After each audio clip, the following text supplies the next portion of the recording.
think we're going. I think we are. Yeah, it's showing it.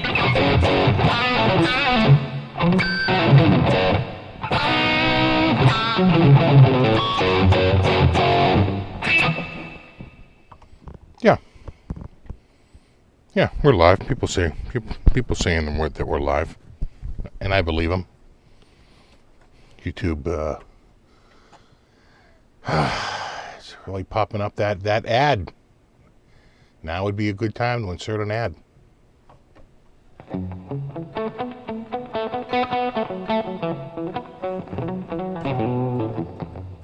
Yeah, buddy was just here. He was just here a second ago. Check. Can you hear me? Yeah. Hey, my headphones are just down here. Yeah, there we go. That's a little better.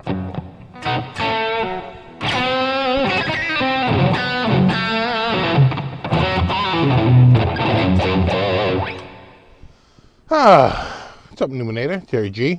To our man, Justin. Oh, my eye is so itchy. Got dry here. Friggin' winter showed up. It got really chilly. Got down almost the 30s last night. It's that CPO, Sky Prop, Vince, and Papa Blue. Deanna and Deanna. BC Rich. We got Tony. Knees hurt. Ben Coons. Eddie Matzi. Saying good sound, good. Good. It's up shape. Vanilla Slice, Retto Puffer, Jude. Browns fan.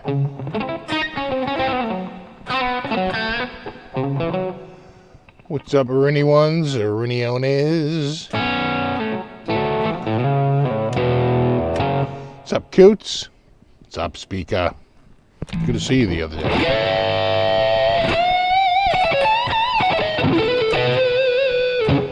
What's up, Octopussers? Metal Mechanic, better than humid, I agree. And we were really humid. It's like we had a dew point of almost 70, like right before it, and then it all came crashing down. You know. What's up, Herb? What's up, Matt? What's up, Terry? Hit Metalworks. BC Rich and Teddy Faye and Jay Chef and Ronald and Donnie and David and Rick Rath. William Cooper. Majestic PB&J. Oh, thank you, Buzz. Coffee Fund. I got a coffee going right here. You're reminding me to sip me coffee. Your fireplaces have a fire in them? Yeah, you know what? It's been too windy to have an outdoor fire. So, we haven't had one. Way too windy. It's dangerously windy. So, what patch are we driving right now? That's a good question. Let me take a look. What are we playing? Huh? What pitch is it? Huh? We are... Oh! Did I really? Is this where we left it? Oh my God. I don't know how it happened, but magically I just started THU, and this is the patch that was on. It is the Silver Jubilee.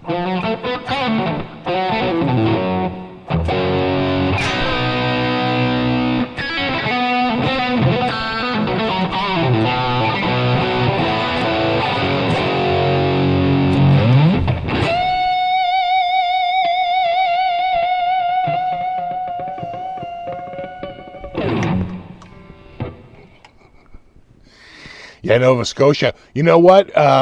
Yeah, that would have come to us, but that's why we're so cold right now. Canada, rolled a big bowling ball of friggin' high pressure cold air down on us, and that's pushing that whole thing out to sea. So it's getting more hammered up on Nova Scotia, coming up more south than coming up the coast and getting us, right? It was that block, that big ridge of high pressure, big blocker.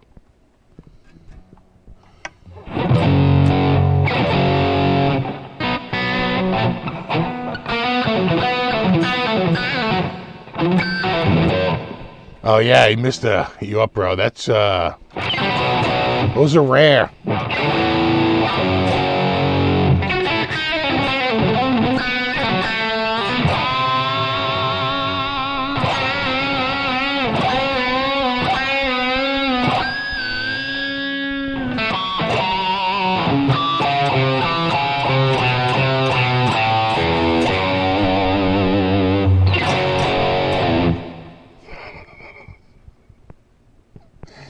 And scene.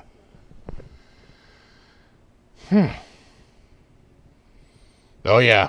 No. We thank you, Canada. First of all, I want to thank Canada because it's been nice and crisp and dry and cool. And that is straight out of Canada. And secondly, it kept that storm out to sea for us. It just pushed it. It unfortunately didn't push it far enough east that it actually slips between Canada and Greenland and stays out to sea. It is hitting Canada almost pretty much straight up from the south.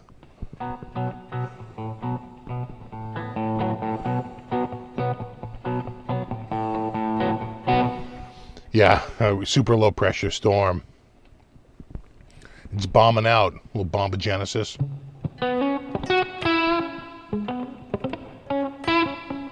I'd say the one to worry about is that one that might be hitting Florida. Because the water down in the Gulf right now is friggin' hot. It's hot there, hot shot. It's been cooking all summer. And it's been barely cooling off. So, yeah. You have down there in the Gulf of Mexico a pretty hot basin of water down there. And this storm is going to go up and get in there. And I think it's going to get really energized. And then it looks like my poor buddy Davidas, run, save the Jill in the Benz. Because it looks like it's going to strike directly on Sarasota. Like literally, it's the first target for the line. It's straight on to Sarasota. And I think he's down in that area, so...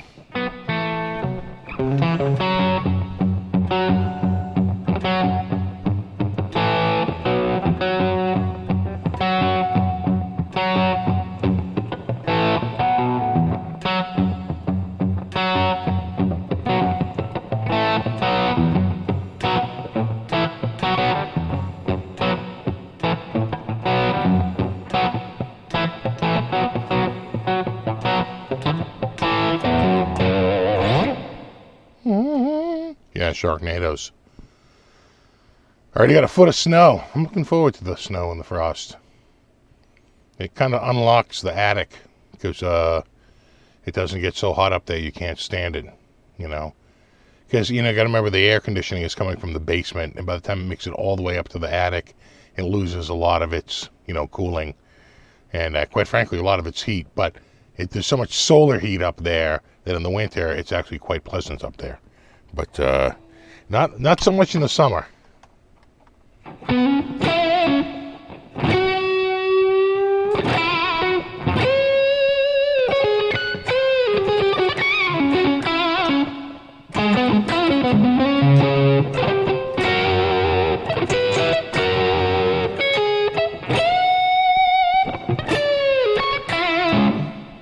This guitar does sound good, huh?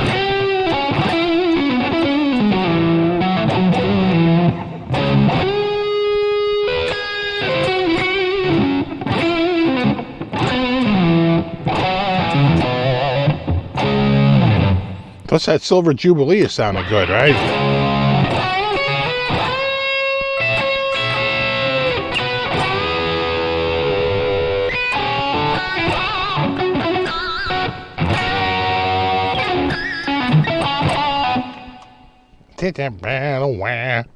I like the snow. I like snow. It's good. It's crisp. Pretty. I like it. I have a snowblower. So, as long as you prep, snowblowers, you know, make short work of it.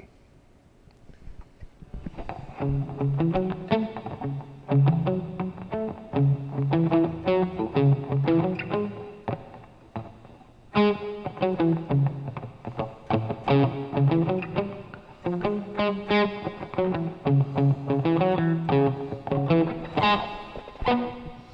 these are the super distortions.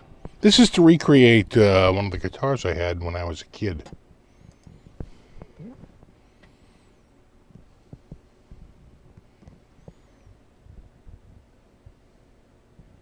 It's a bit of a project a few years ago. It's pretty clean now.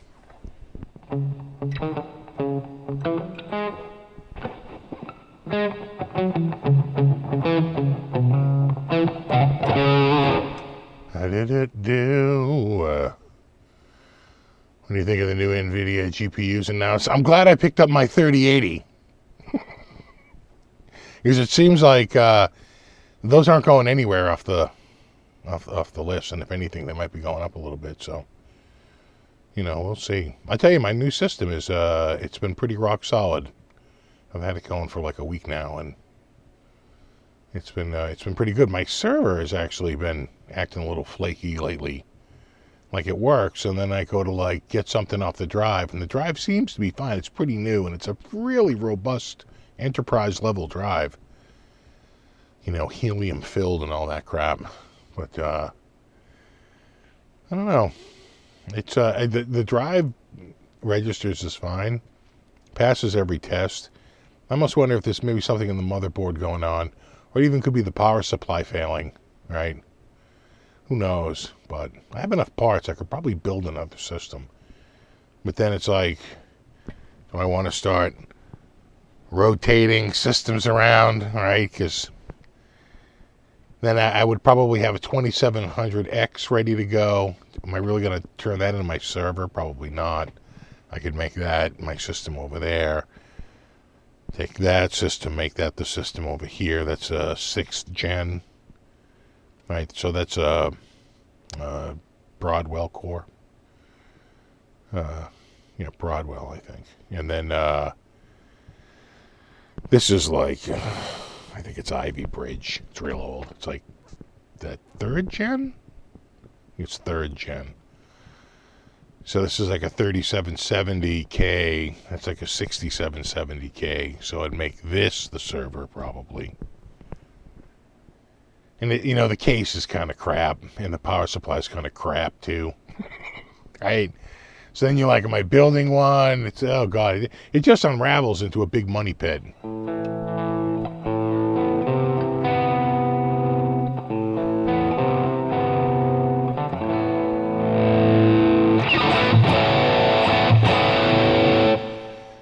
I personally doesn't like the tone. I love the tone from my Katana amp. I got one in the attic I use all the time. I keep it at that low watt setting, so the volume knob isn't too sensitive. And God, there's a lot of the effects in it sound good. I like the Katana.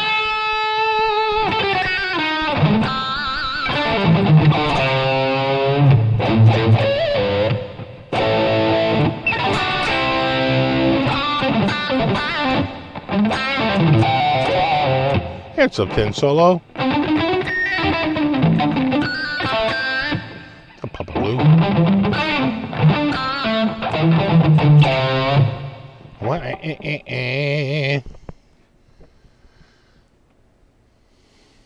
Have a work issue. Dell gives white noise from an internal speaker.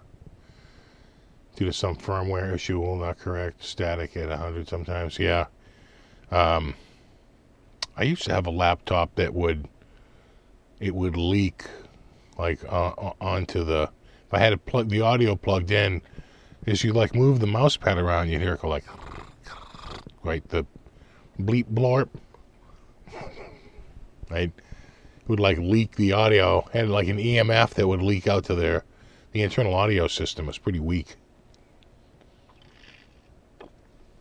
Oh man, these are good. That is good.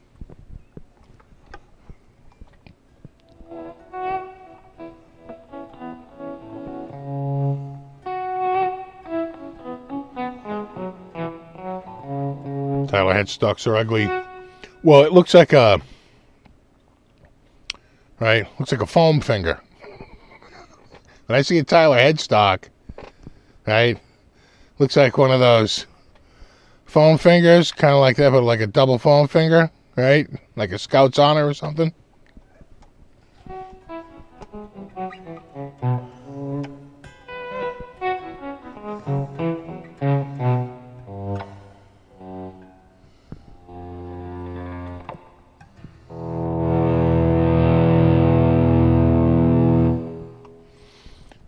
How's that guitar compared to the Epiphone Les Paul on the wall?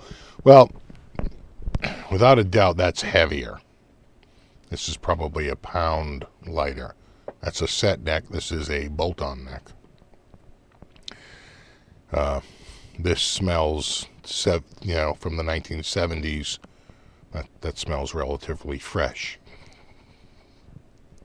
The rosewood fretboard. That's a ebony fretboard. This is a poplar body, very poplar back in the day.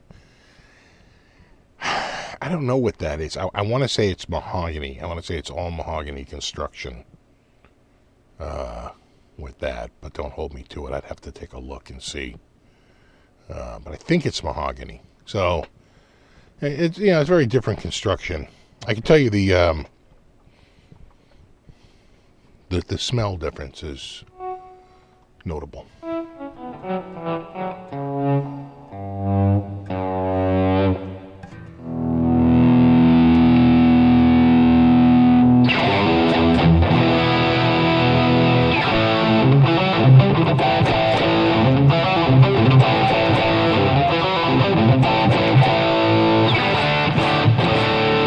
Red Beaches, sir?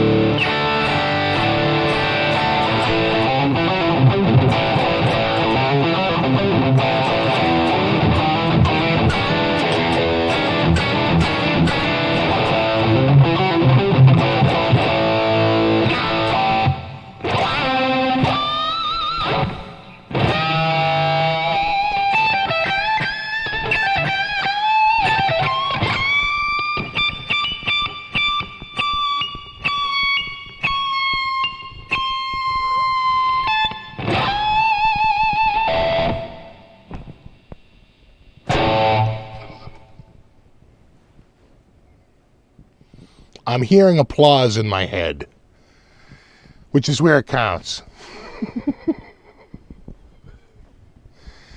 I need an applause button. Instant feedback.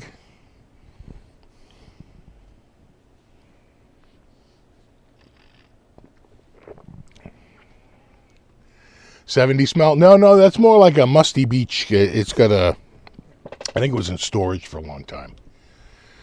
And it's very clean. I mean, the other versions I have had of this guitar have been in much worse condition. It's just that, every guitar over time absorbs odors. And it was in the case, and I think just in there for just such a long period of time. And I think it was close to the ocean, relatively humid, which was probably good for the wood. Almost like a little humidor for it.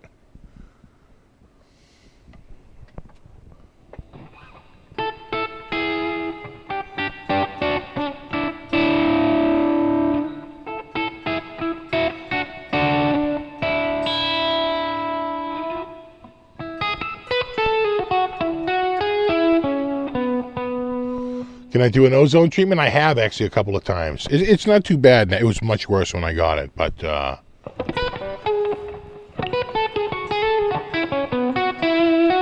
it's actually better once it's been out of the case for a while. It's the case that imparts the odor back to it. And I have hit the case with the ozone generator a few times, but that smell is impregnated in there. It takes quite a few treatments. I'll do it again. See if I can knock it out. I have definitely hit this with the ozone generator a few times.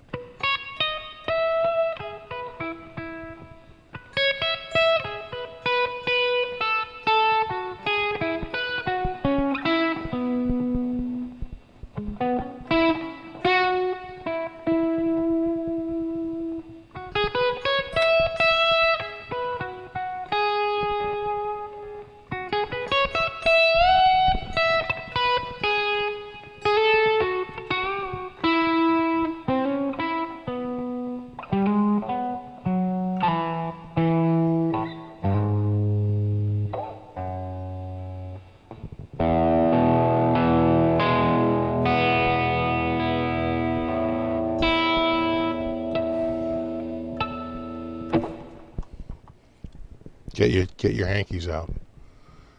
I call that one Mr. Hanky. Rest in peace. I feel like this is very noisy.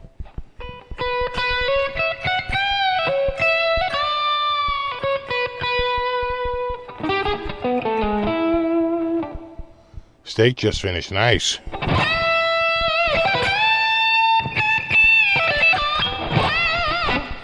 I tell you, it was raining out the other day. We couldn't do the steak out in the grill because we don't have an overhang. You know, it's sort of right out in the rain. So we get it in the broiler. I forgot how good the steak comes out in the broiler. Damn, that came out really good. Like really friggin' good. So tender. I was like, oh God, that's right, the broiler. The broiler. It's good.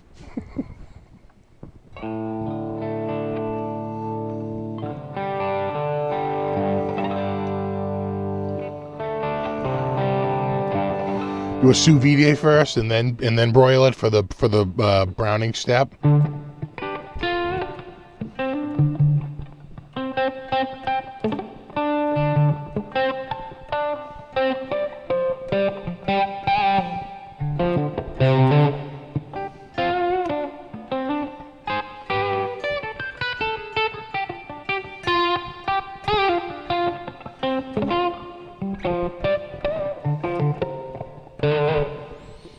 Yeah, they say for a steak, kind of like how I do the whatchamacallit, on Christmas, how I do the tenderloin. You crank the grill up like as hot as possible, like friggin' just on screaming hot. And then you throw the thing on there and you really sear it, on the outside, get a nice crust. And then I turn the center burners off and only have the edge burners on and put it in the middle and treat it like an oven, like indirect heat. And I cook the rest of it that way, and it always comes out like really good. You can kind of do the same thing with a ribeye, like in the house. You could throw it in a pan and cook it in the pan, like sear it, like get that pan smoking friggin' hot. Sear it in the pan, get it all kind of seared, but it's still raw in the center. And then you put it in the oven, right? And cook it in the oven. And they say it's pretty good. It's pretty good.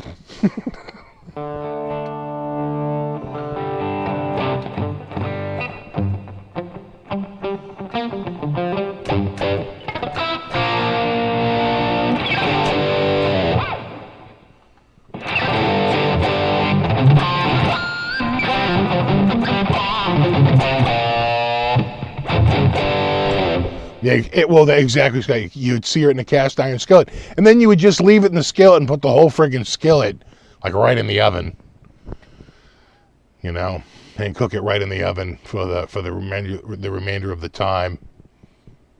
And I don't think you cook it on that high a temperature. I think you keep it kind of low.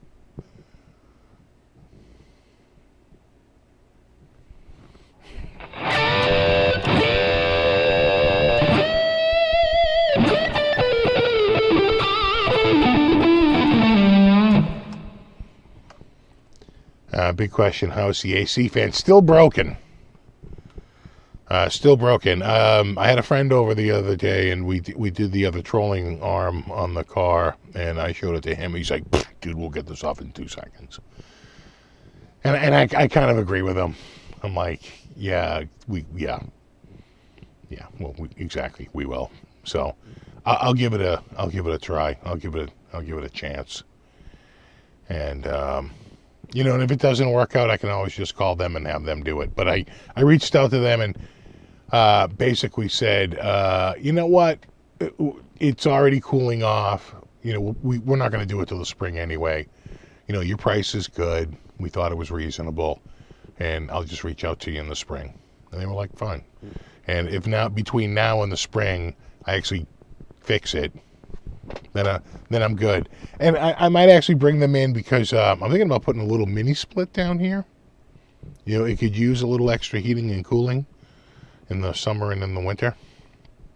So I could do a little, mini split down here. And they always say you should hire a pro and like with the right equipment, unless you're going to rent the equipment and vacuum out the line and, really do it right, or else you're just going to blow your R410, right? There goes, $100 in friggin' refrigerant. So you got to be a little smart about that. Better just to hire somebody to come in and do that and do the last mile. You could mount it, run the lines out, get it all hooked up, except for the refrigerant lines. Just have them do it and vacuum it out and get everything going. And they can take care of the last, whatever, 20% of the install.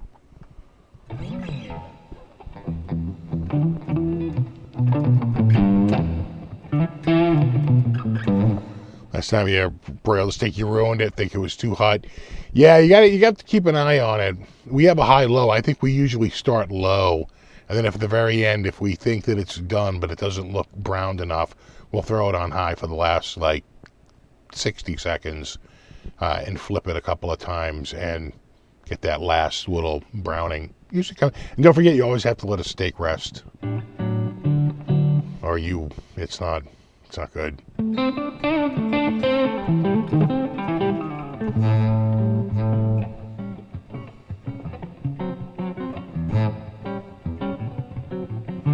After watching issues with the do-it-yourself kits, I probably wouldn't.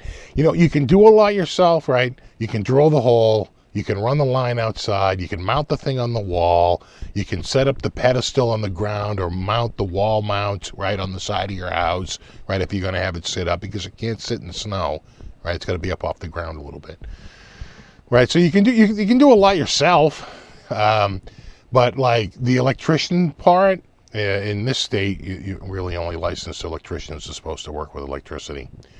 And in the HVAC, I don't think there's a rule against it, but again, it's very easy just to piss out some expensive refrigerant right into the atmosphere for being careless. And if you don't burp it, right, if you don't vacuum it out and get it just right, you're just asking for trouble. These guys have equipment that make this, child's play. They do it all the time, and they can make short work of it. So then when it doesn't work, you can go, hey, it doesn't work. You have someone to go bitch to, too,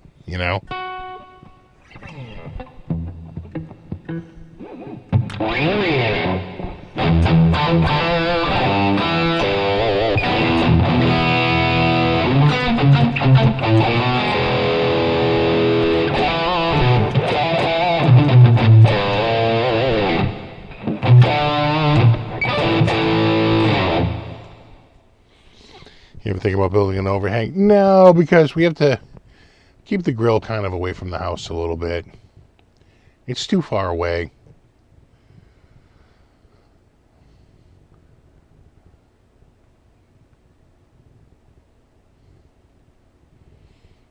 There's the connections at the end that have issues, the flared fittings from what I've seen.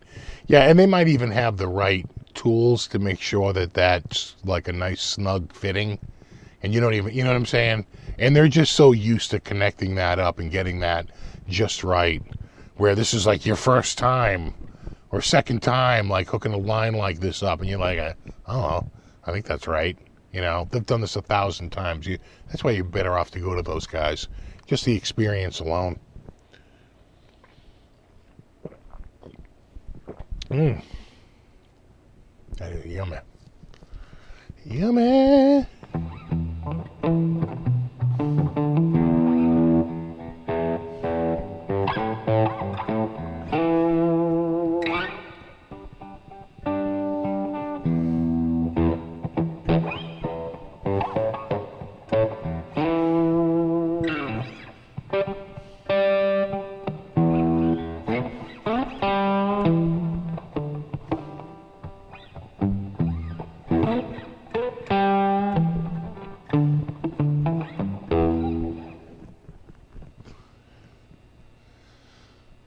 I think they're all preloaded, right? They all load them, charge them.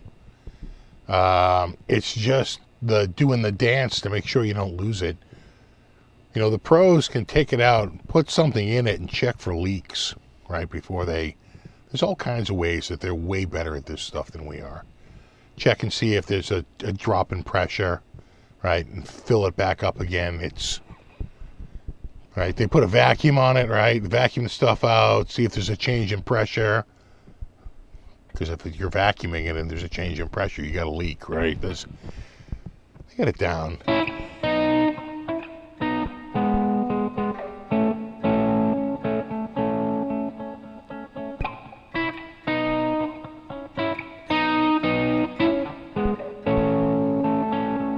What's up, Brian?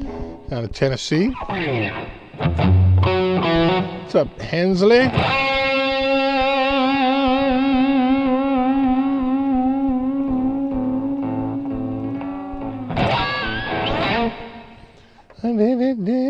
Exactly, Ben. They have all the right tools. And you know what? By the time you spend all the money to get it right, and you watch all the videos, you're like, what am I doing? What am I doing here? You know? Do I have to learn everything and do it all myself? No. We just outsource that. Pulling a fan off and putting another fan on and tightening it down. I think I got this. I got this. Hey, what's up, Mike?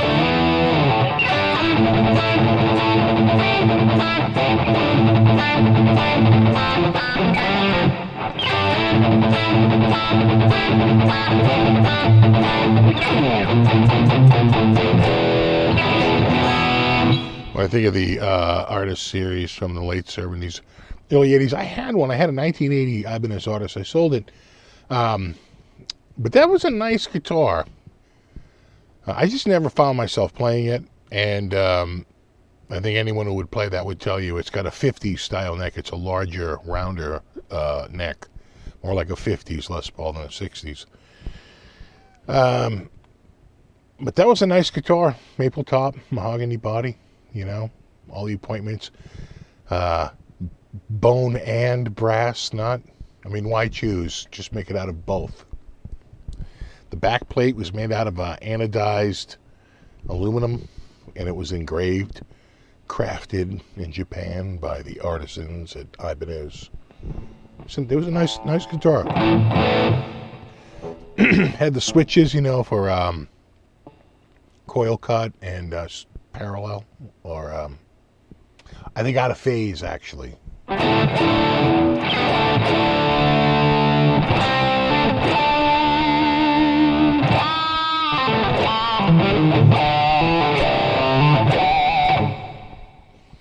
What's up, Dave?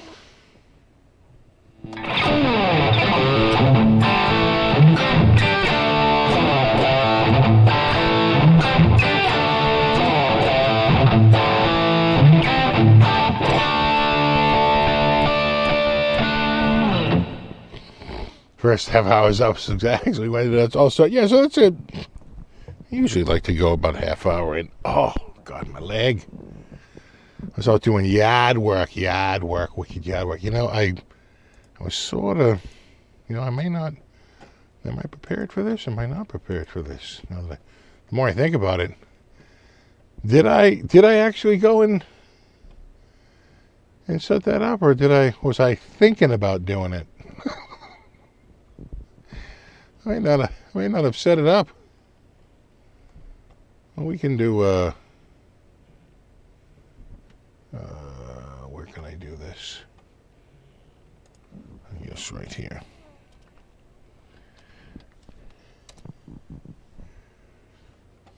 Yeah.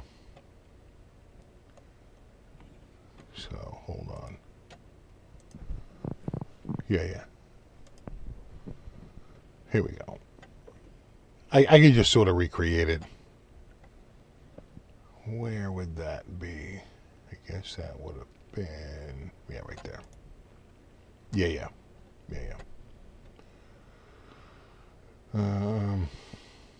That's probably good enough. Just like that. So, going back to starting guitar. So I started playing guitar. It would have been this month. Actually, it would have been a couple of weeks ago, like officially. In 1972, that's 50 years. That's a 50. I started when I was 6. And what happened was that summer, I had a friend over, and we were playing with one of these. None of these look right. This looks right. These here. Right? It's like a plastic. It's a spring-loaded gun with the rubber tip and the plastic, right? And you push it in through the front, and it would spring out. You know these. You know these old 70s style. Guess a dart gun, toy dart gun. Anyway, we were playing around with one of those, and my friend shoots it, and my sister, if I remember correctly, he doesn't hit her. He's like pointing it like towards me or something, and she walks like right into it, and like literally gets it like right in the eye. And her response was like that chick who got her eye out in like the second Kill Bill. That was pretty much the response. My mother came running in, spanked him, if I remember correctly. And I was 6. He was 6, same age. And my sister's like having a friggin' freak out. And she's got like a kind of like a red spot, like on the white part of her eye. Like, yeah, they're looking over and they're looking in the side of her eye, and she's got like a red spot. So that's it. We're going to the hospital. So they take her up to the hospital, and that she's fine, but they wanted to keep her for like observation overnight.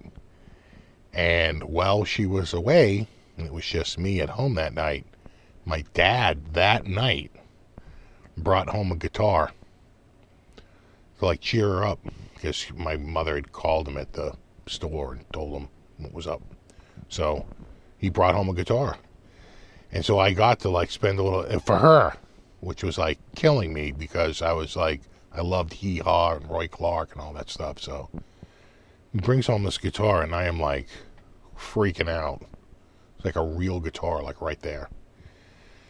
And it was like a little classical nylon string, guitar.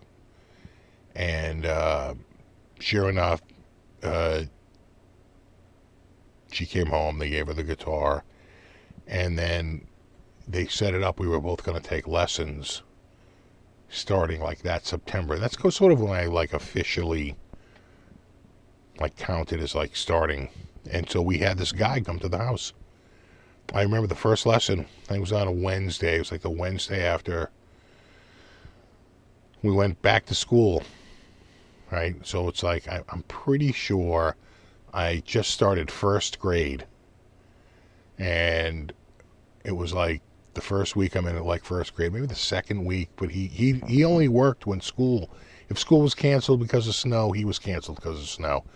If it was school vacation, he was on vacation. If it was summer vacation, he was on vacation. He pretty much stuck to the school schedule, and he was $4 for a half-hour lesson, and he came to the house for that. And he was like, had a big helmet of 70s hair, and friggin', boot, like leather shoes that like zipped up the side. And he played like jazz, like a big jazz guitar.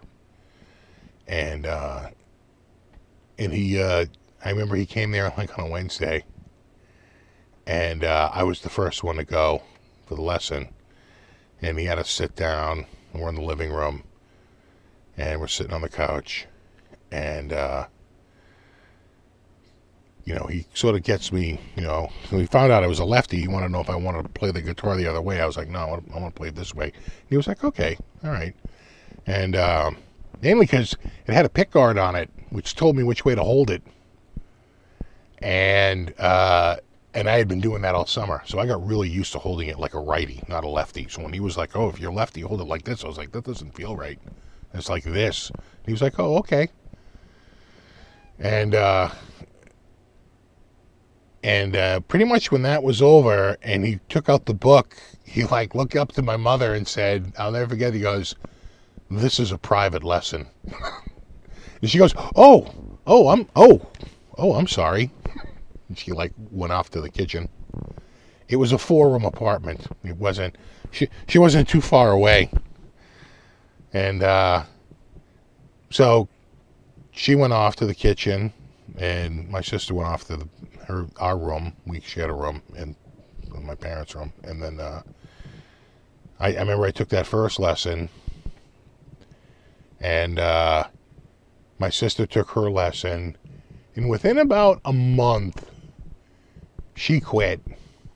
She wasn't interested in taking lessons. And I kept going.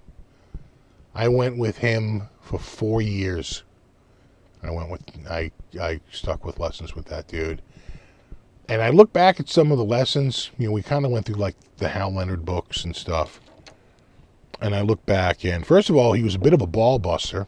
He died recently. I kind of regret not going to it. It was during COVID though, but I kind of regret not going to his wake.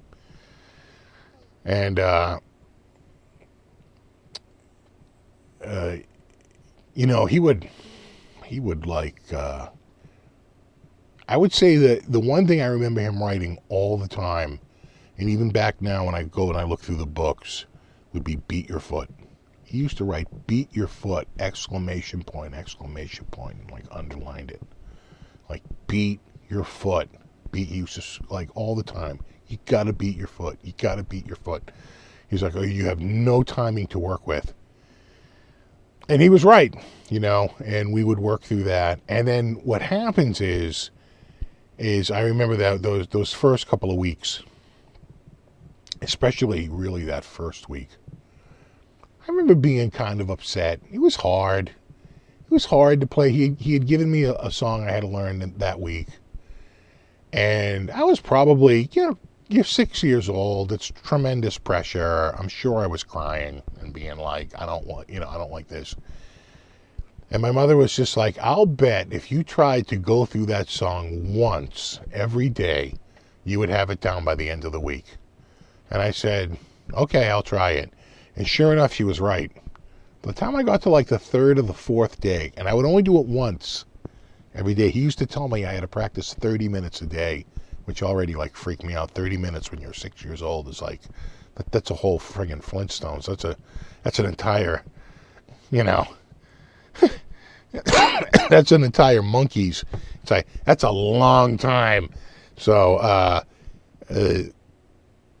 I remember by the time I got to, I will never forget that, because I remember by the time I got to because she said, I'll bet what seems hard now will be easy when you get to the end of the week after you play it like every day. I'll bet by the time you get to like right before the lesson, it'll be easy. And damn it, she was right. She was completely right. By the time I got to the end of the week, what was so difficult suddenly seemed easy. I tell you, it was an epiphany and about practice, right? That, yeah, you're going to suck when you start, but once you get to like your 10th or your 12th try, it's not like your first or your second one. You get better. At least I was able to get through it, read the notes and get through it. And, beat your foot and count through the time. And he was a ball buster. I mean, I remember a couple of times, like written in there in large letters, like awful, like exclamation point. And I looked at the date. It's like, I think I was 8.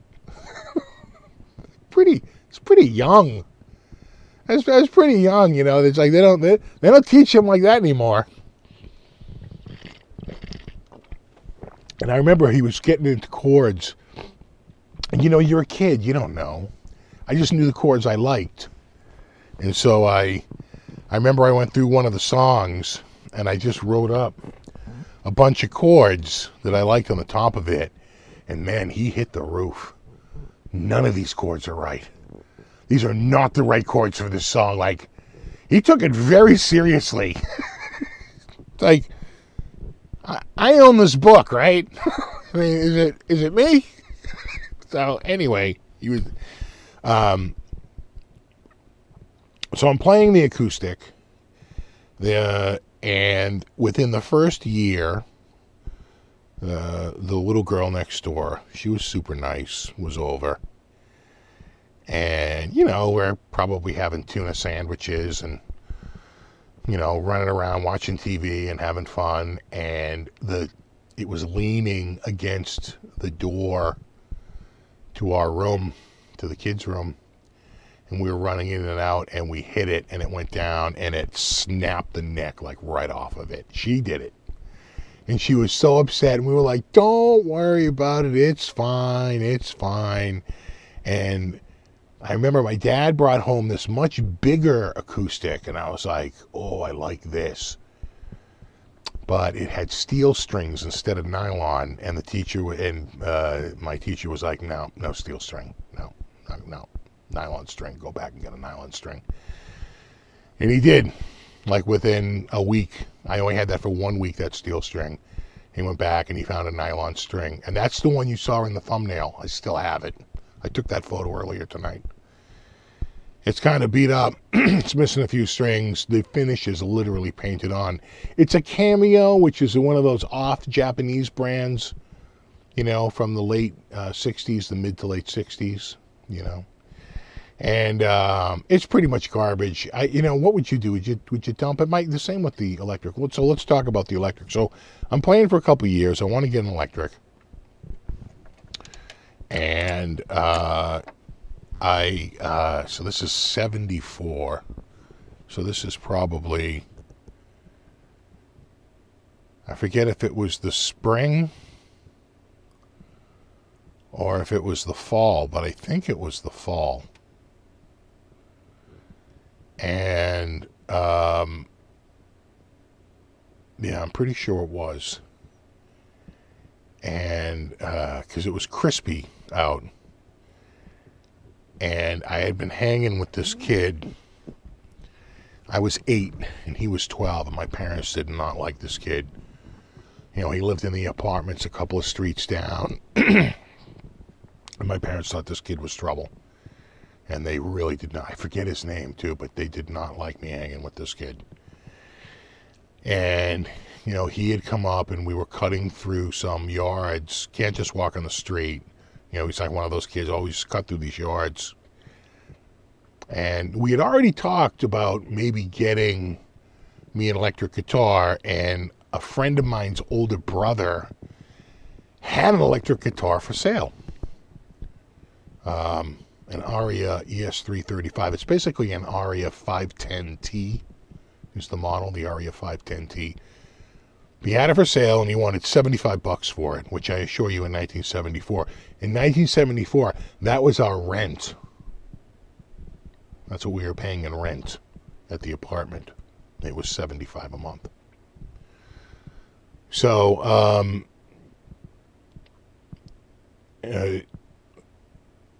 we're cutting through these yards, and we're getting like through a couple of yards, and all of a sudden there's like yellow jackets everywhere, mostly on my face and my arms. And the pain is setting in. They're trying to crawl in my mouth. And I can feel them like stinging my ass and my leg and my arm. And I start like running, and we both start running. He only had like one sting, but I had 8. I had one on my lip, I had 2 on my arm, and 1 on my leg. And I had 4 on my ass. They had actually gone up my pant leg. And we run, and we get to his apartment. And of course, there's nobody home. And we go in there, and they had roaches, and he grabs a can of, like, Raid roach spray, and he goes, "You might still have bees on you." And he, like, sprays me with the roach spray. That's probably why my parents didn't want me hanging around with him. And I call my mother. I know my phone number. I call her crying. She comes down. They're livid that I am, like, with him. But when she sees me and she sees my lip all swollen, she's like, "Oh my God." And we get back to the house, and she starts to realize I got a lot of stings. So she calls the doctor, and the doctor was like, "Well, is he, like, having an allergic reaction? Some people can take a bunch of bee stings. Is he having, like," and they weren't bee stings, they were wasp. So I don't know if it makes a difference, right? Maybe one has a venom that, you have an allergic reaction to, and one is just, like, I think wasps can sting you over and over again. I don't know if there's a venom like there is with a bee. So anyway, I remember my dad coming home and, like, see, I was, like, in their bed with, like, being, all the pillows up and, watching Scooby-Doo on the color TV. They had the color TV in their room. And my dad came in, and I remember him saying, like, "We're going to get you the guitar." I was like, "Sweet." Right? So just remember this. She gets hit in the eye. We get a guitar. Right? See a pattern here? What do I got to do to get a guitar around here? I got stung by bees. You're getting a guitar, right? Anyway, I'm seeing a pattern. So I did. I got the guitar. I remember we went over there. We went up to the house. In fact, I am friends. The guy who I got the guitar from, I'm friends with him on Facebook. I went to school with his younger brother, and I'm friends with him on Facebook. But he's not as active as the older brother who I bought the guitar from. And so still friends with him on Facebook. I attended his mother's wake a number of years ago. And I told him, he goes, "No way." He goes, "Whatever happened to that guitar?" I'm like, "I still have it." He's like, "You still have it?" He goes, "It's got to be worth money." I go, "Actually, no, not really. Not really. Not really worth a lot of money." So that guitar is in tough shape. The top is separating from the sides. The binding is coming off. I'm sure some luthier could turn it around and make for an amazing, YouTube video, but that I'm not interested in doing it. I'll probably, like I said, I am really leaning on just finally just getting rid of them both. Because what am I keeping them for,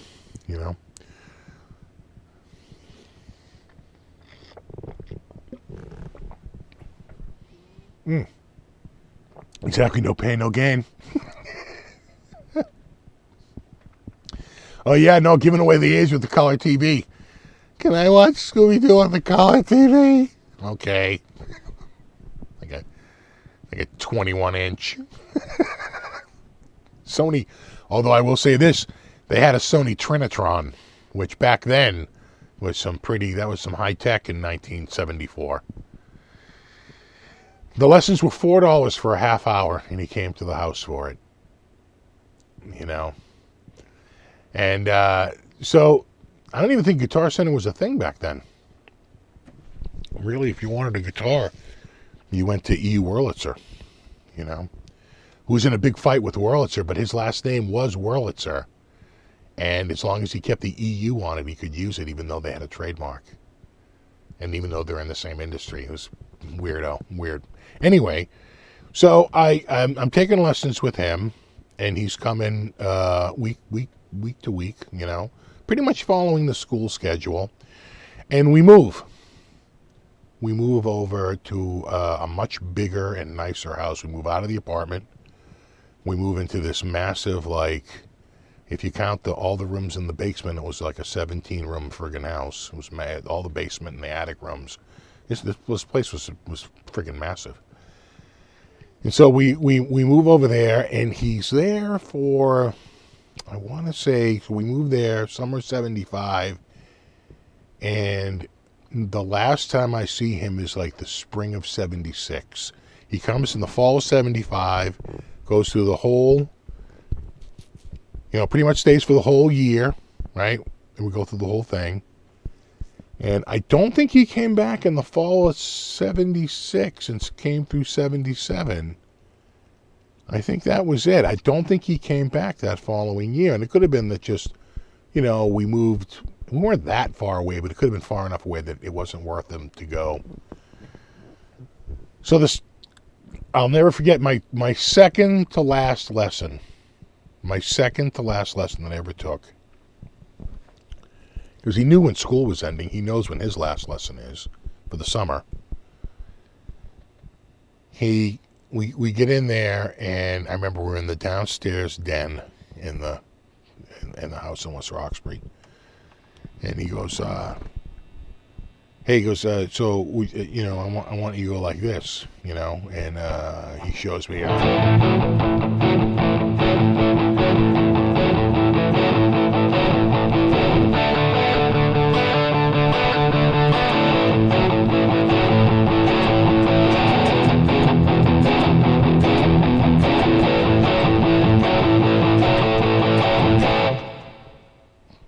And I'm like, where the fuck has this been?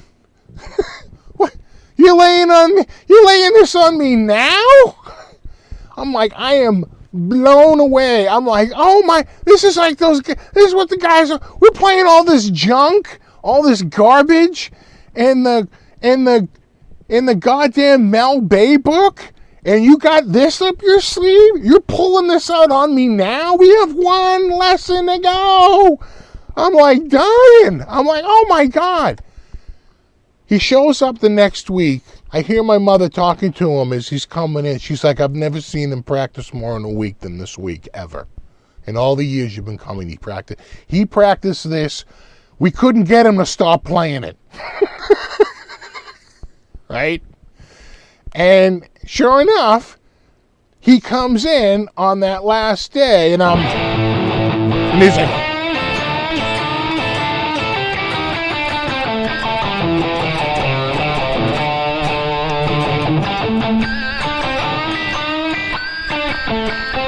and I'm going like, oh my God! He's like, we're like jamming together, and this is like the greatest lesson ever. And he never came back. That was the last time I saw him. Was that very last lesson. And he didn't show up that fall. And I remember my mother saying, I don't think he's coming back. Maybe he's got a gig or whatever. And he was a working musician. And so he's gone. He's out of the picture.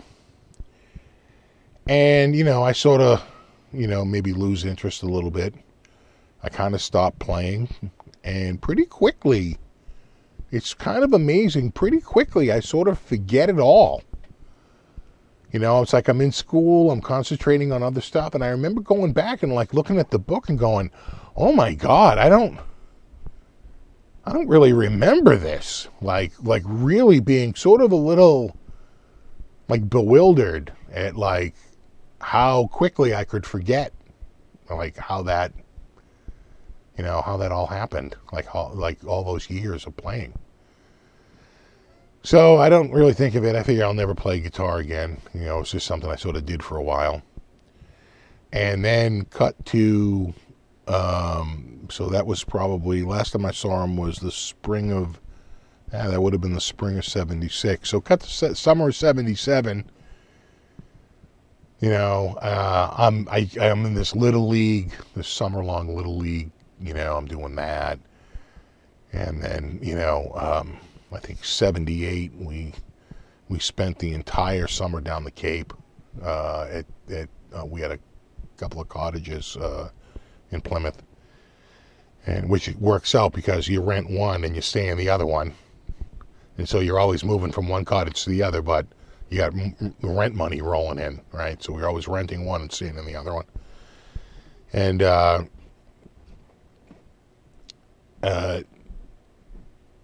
then what happens is the fall of '78 shows up, and YouTube wants me to insert an ad. They're like, this story is really good. You should insert an ad right now. I told you, on Christmas, get ready. It's going to be a goddamn ad bonanza. It's just going to be ads after ad after ad. Merry Christmas. So cut to so it's the summer of sort of '78, and I get back from pretty much spending the whole summer at the cottage, and we're hanging out. I remember that fall. It was crispy. The leaves had been dropping the leaves everywhere, and these two older kids came by on a bike, and you heard,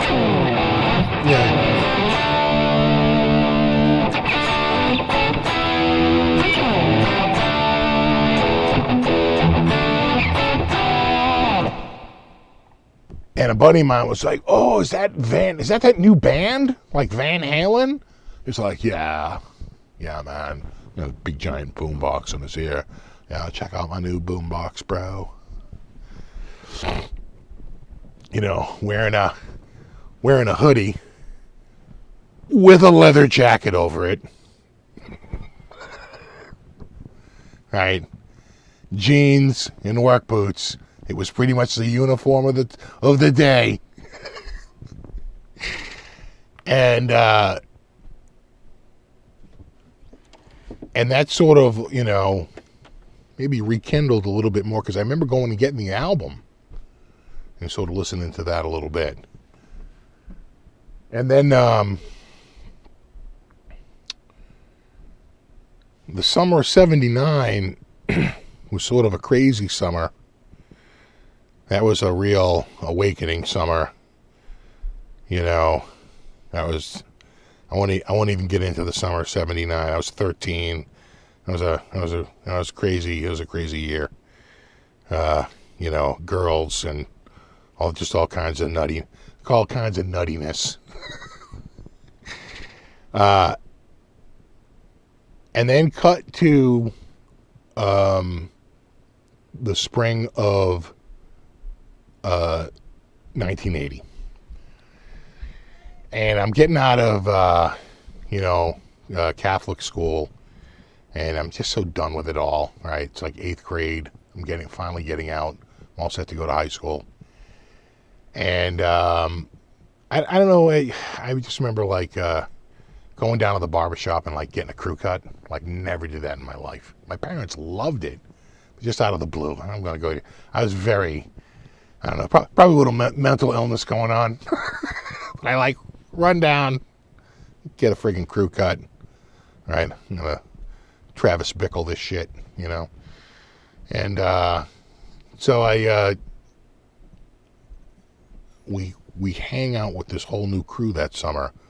You know, we're building a big fort, which, like all forts, you burn down eventually, right? All forts are built to eventually be burned to the ground, but that's a story for another day. Anyway, we build a fort, a 2-roomer with a secret door, all the stuff, and we really got this place going, and we're hanging out there, and we got a new crew in.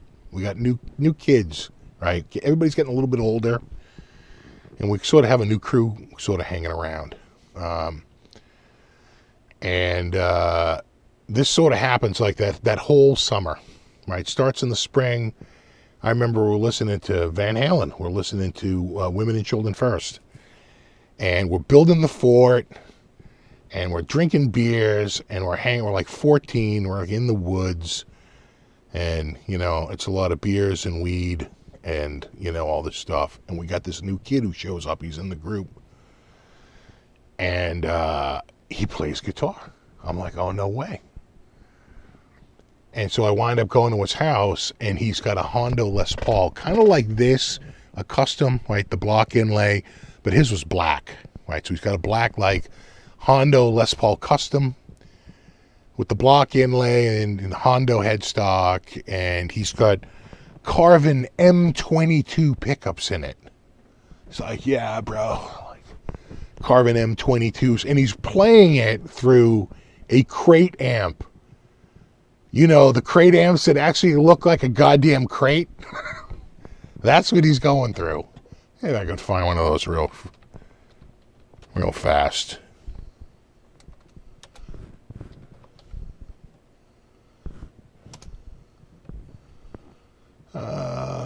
Images. Yeah. This is exactly what it looked like. Just like this, right? He's got his Hondo Les Paul, even with that silver button in the middle and everything, right? The green, that's it. That's it. That was it. That was it. That was the amp. Yeah, this exact crate. The crate amp, built in a crate. And I remember going there, and he was like,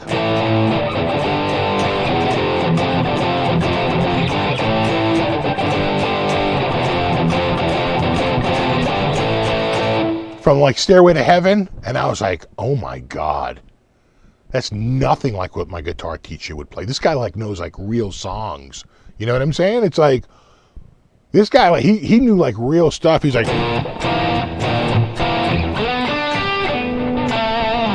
and I'm going, oh my God. Right? This is like the real deal. Well, you know, the competitive juices flow in me. I'm like, that's it. I need a guitar.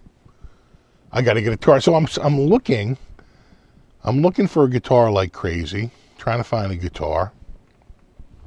And I'm looking in the One Advertiser, which was the old internet, the old Craigslist. And I see Ibanez Les Paul custom 200 with DiMarzio super distortions for $250, and he's also got a mouse amp, and he's in Medfield. He's out in Medfield. So I remember talking my dad into taking me out there. He's like, what are we doing? I'm like, I'm telling you, it's a really good price. I've been looking at him. I was like, oh.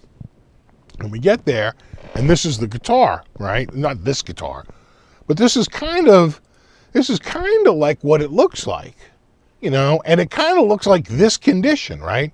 It's pretty damn clean, like this one is, right? It's got like relatively new hardware because it's 1980 and the guitar was made in like 1977. The guitar's like 3 friggin' years old, and he's got the DiMarzio super distortions in it. And, you know, I was so stupid. I thought Ibanez was the import line. I'm like, how else could they make this body? This must be the import line for Gibson. Of course it is. So it's like I'm buying a Gibson.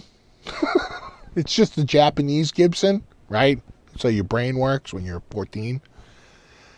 So he really wants to sell us on the mouse amp, but my dad's like, nah, because we had a Supro amp at home. He's like, no, we don't need your mouse amp. We'll take the guitar, though. It comes with a case, get the guitar, and, you know, I get it back, and I, you know, what do you think the response was to me getting that guitar? You think it was, dude, that's awesome. Oh, dude, that's awesome. You think that was the response? You think it was, oh man, I'm so happy for you. No. It was, what the fuck are you getting a guitar like that for? You don't even play. I'm like, yeah, but I used to play. And they're like, yeah, but you never, why would you spend that kind of money on that guitar? I'm like, it was $250. Of course, his Honda was like $150. It's like I'm like defending it. I vividly remember that. Like having to like defend it somehow. It's like, yeah, that's right. Yeah, that's right. I work, And at the time I was working for my dad like non-friggin' stop. And so I was like, yeah. So I was like, whatever. And that sort of blew over pretty quickly, but I'll never forget that. How it wasn't met with like psyched. It was sort of met with like, you don't deserve it. That guitar's too nice for you, too good for you. I'm like, I don't know. He seemed all too willing to take the money. You know? So, I get the guitar, and I'm probably a little angry, and I know the dude who is sort of like the most critical of it, you know, always like wanted to get a Strat, and like by that spring, I had convinced my dad to get me a Strat, you know, because I love Strats. No, just for spite. And so it was right before school got out, or right around the time school was getting out. So that would have been, so I get the Ibanez in September of, that's pretty much right around the anniversary, like right now. It was like the first or second week of September in 1980. And I get the Strat like,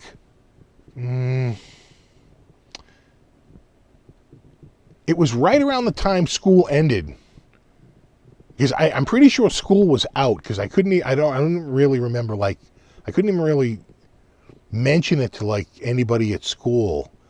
I'm pretty sure school was out. I forget now. It was like close to the very, very end. So it was in the spring, without a doubt, when I got the Strat.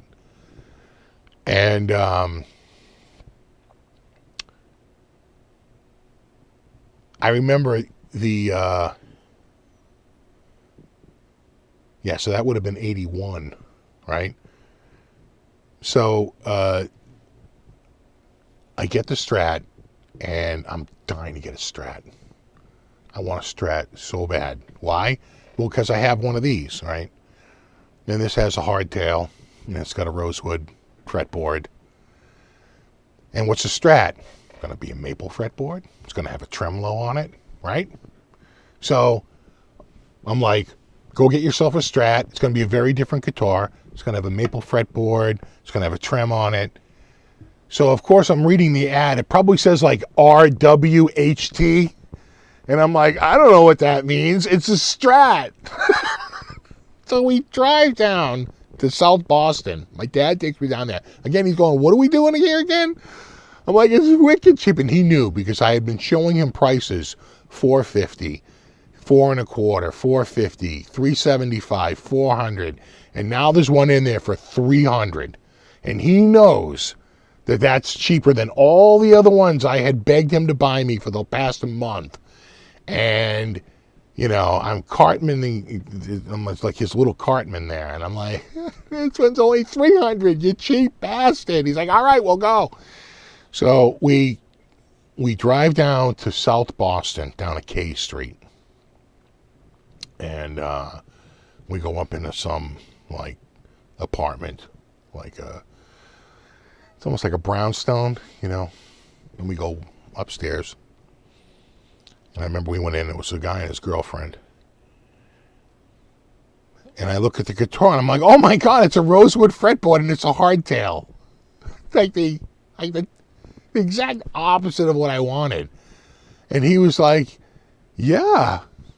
He's like, yeah, that's what the ad said.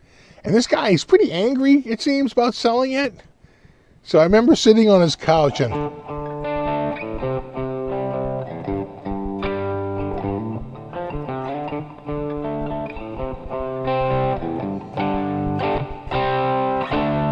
something like that. And I remember the girl going, oh my God, honey, that sounds really good. And my dad was like, let's go. What are we doing?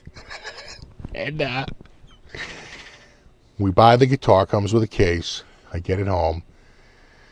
And I remember telling that dude, I said, calling him up and saying, hey, dude, guess who just got a Strat? And he was like, I'm on my way. And I remember he came over and he loved it. And it had the hardtail. I remember he played that on it when he first picked it up.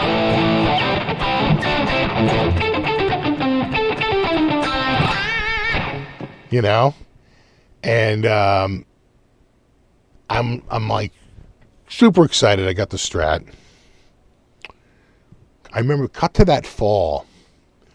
There was a dude who lived down the end of the street from us, like this older guy, kind of a wealthy dude, had a rack company, and he had like a lot of houses there. You couldn't build in the lot next to you, so he had this like big, not a big, but he had, you know, a house in the yard and a pool in the back and a big open field next to it. And somehow we saw like a dude out there. We're like, who the hell is this? Because you're a kid, you know everybody in the neighborhood. And he was like, this dude's like nephew. And he saw me walking with the guitar case, and he goes, hey, he goes, oh, what do you got there? I said, I got a Strat. Oh, yeah, really? Yeah. And he goes, oh, yeah. And all this stuff. And then he goes, yeah, I play guitar. I said, oh, yeah? And he goes, yeah, I got a little amp in here. And he had like a little mouse amp. And he gets in there, he goes,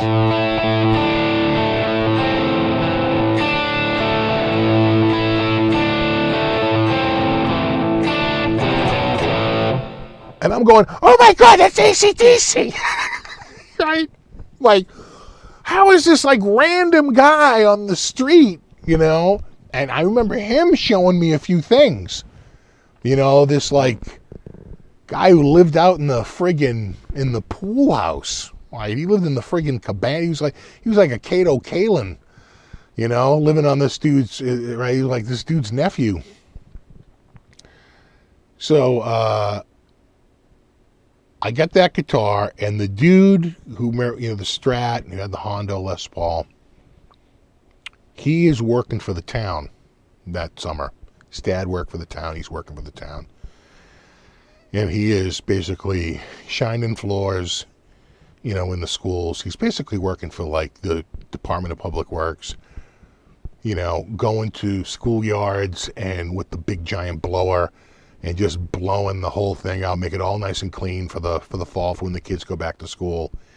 And he pretty much works the entire summer, you know, and he's probably pulling in like $2.20 an hour. It's like some ridiculously low amount.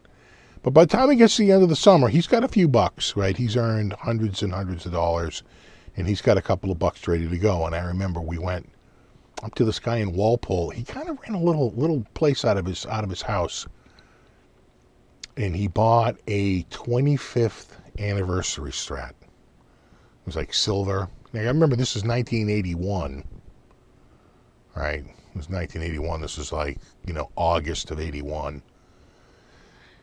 And so that 79 Strat's about 2 years old. It was like brand new, came with a case.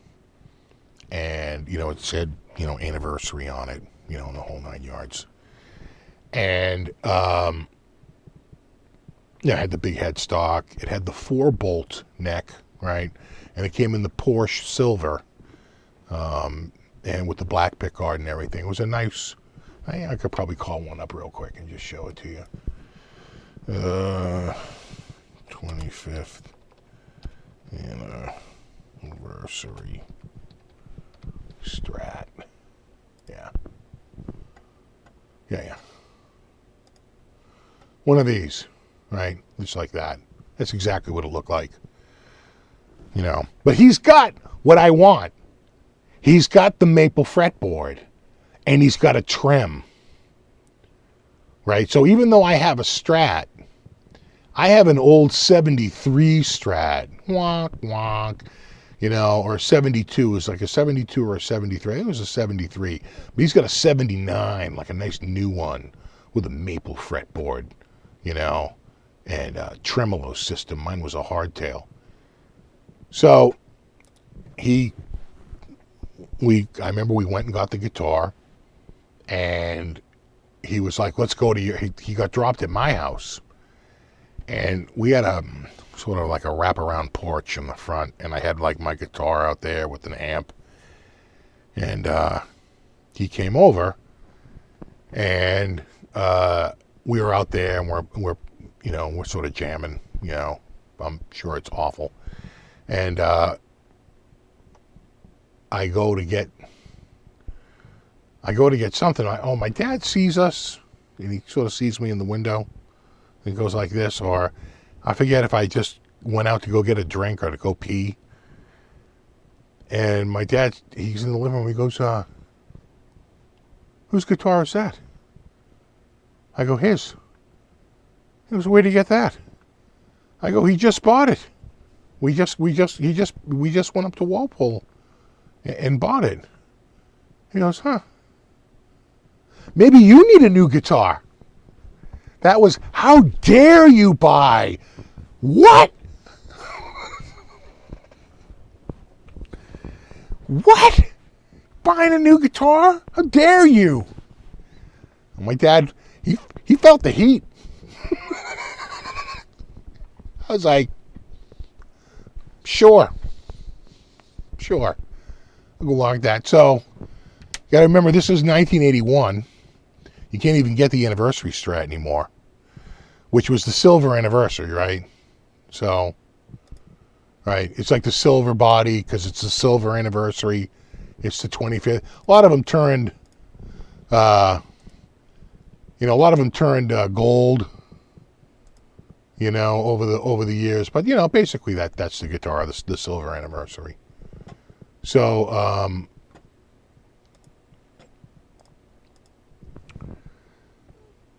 So of course my dad hits the roof. How dare you? What do you think, you're better than us? Where do you think Adam Sandler got that from? Okay, trust me, he did not. That comes from living in New England. Hold on.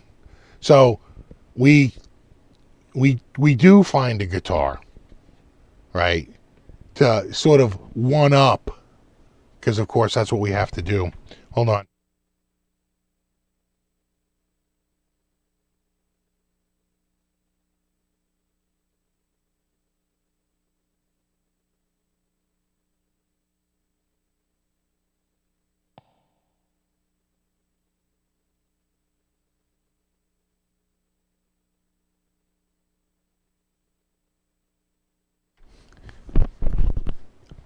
And we go down to E. Wurlitzer's, and we trade in the 73 Strat, not for this exact guitar, but pretty much one of these guitars.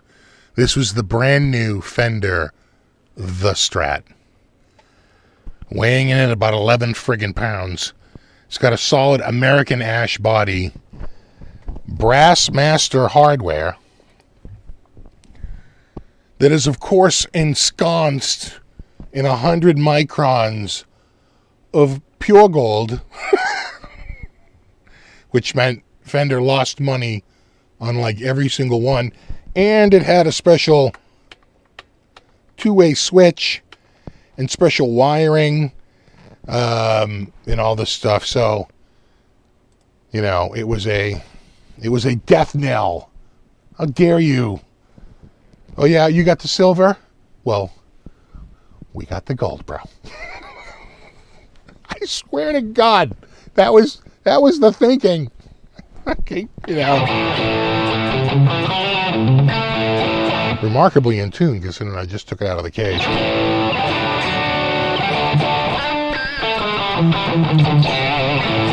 Exactly the Strat to beat all Strats. So this is 1981.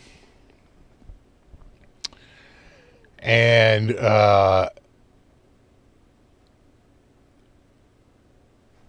Christmas of 81.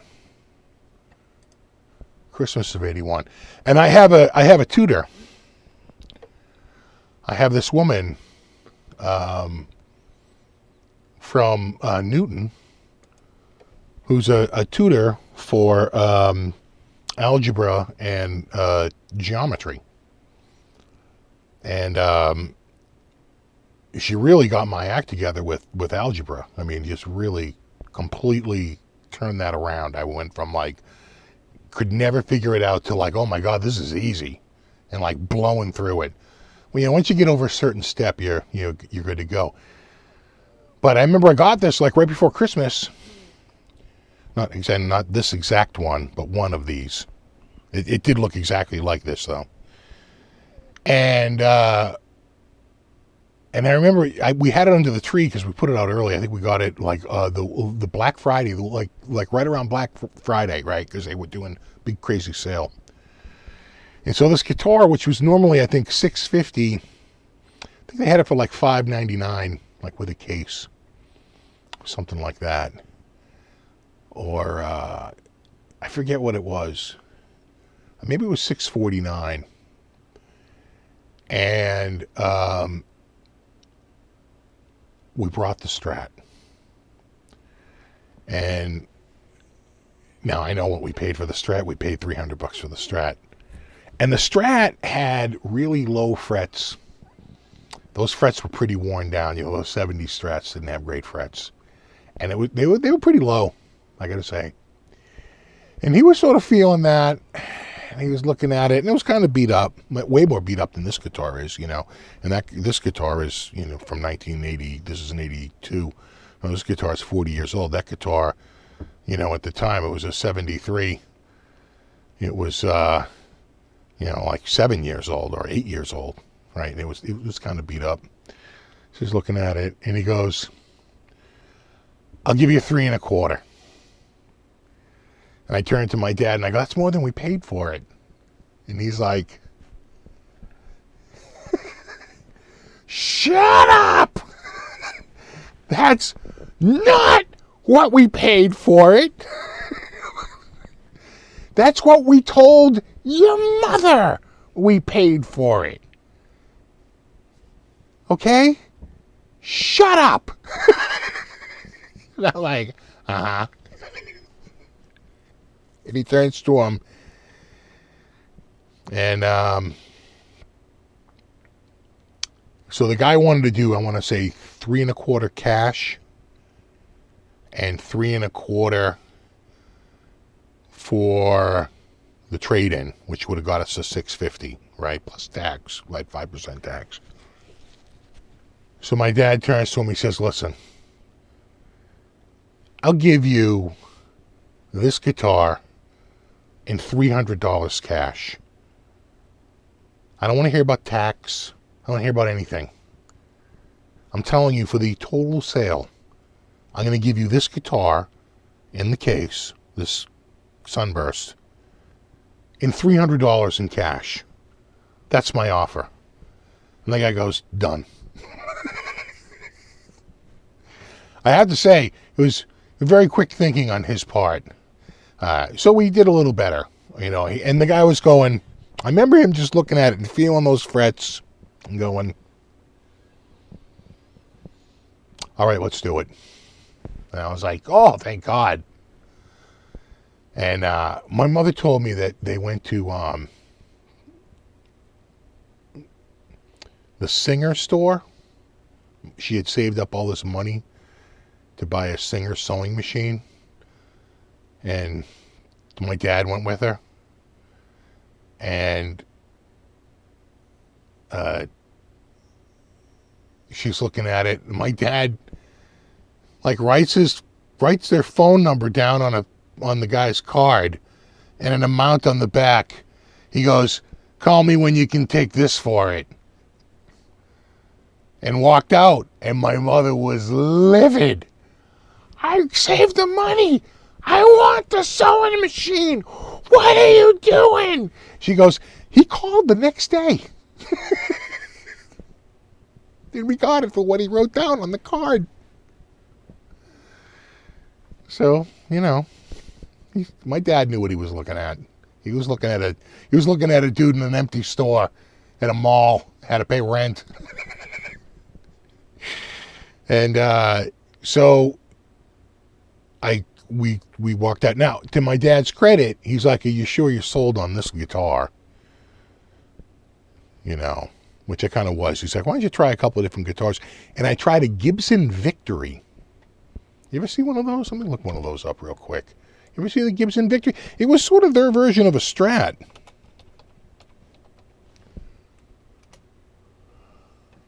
Yeah, that's it right there. That's it right there. Hold on. Right? Gibson Victory. Right there. And it was a red one too. It was definitely red, just like that. I remember it being darker red, kind of like the Victory base there, though.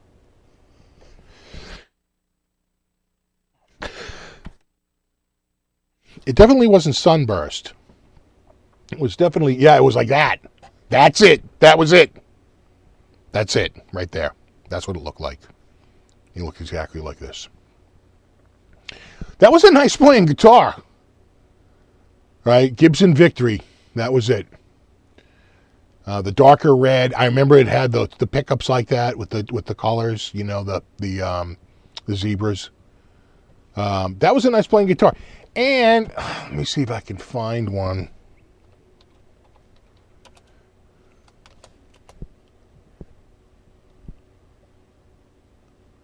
I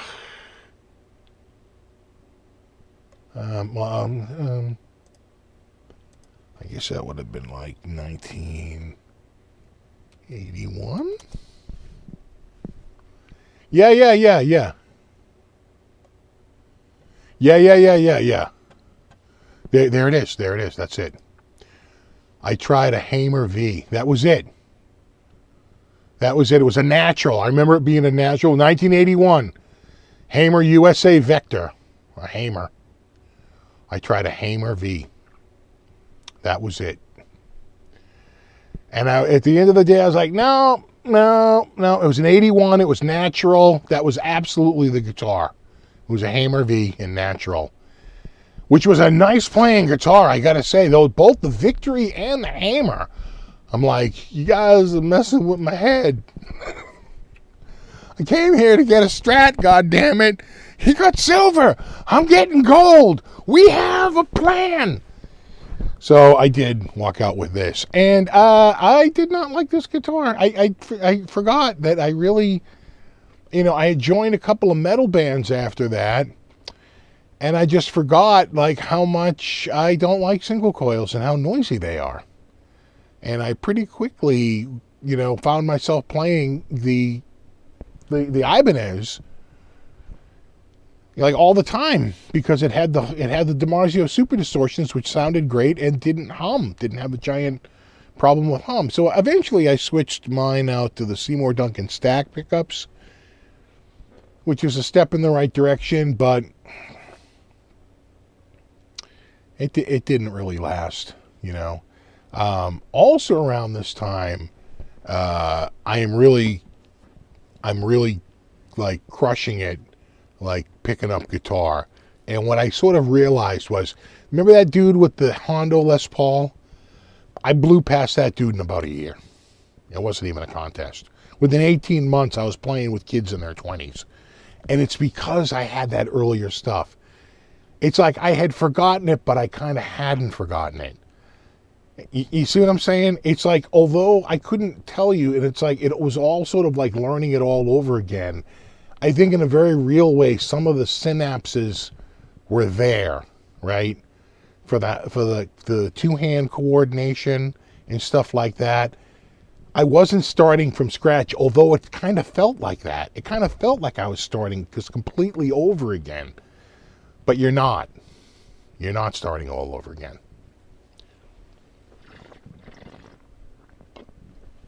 I guess it's sort of like, just learning something after you haven't done it for a long time. Just takes a... Although I will say, I had a completely different approach to the guitar. Those first 4 years when I was with that guy, it's all,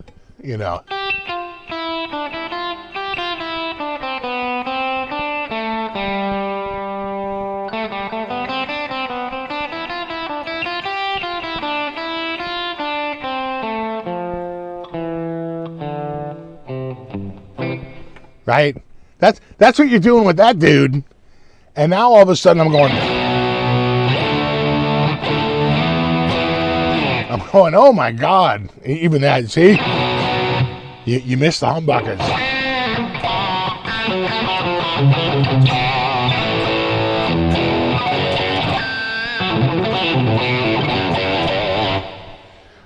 And so I think that, although I sort of had written off those early years as sort of a waste, they probably weren't. It probably was a foundation that sort of got me, like, gave me a leg up when I finally started to get into it back again when I was 14, you know.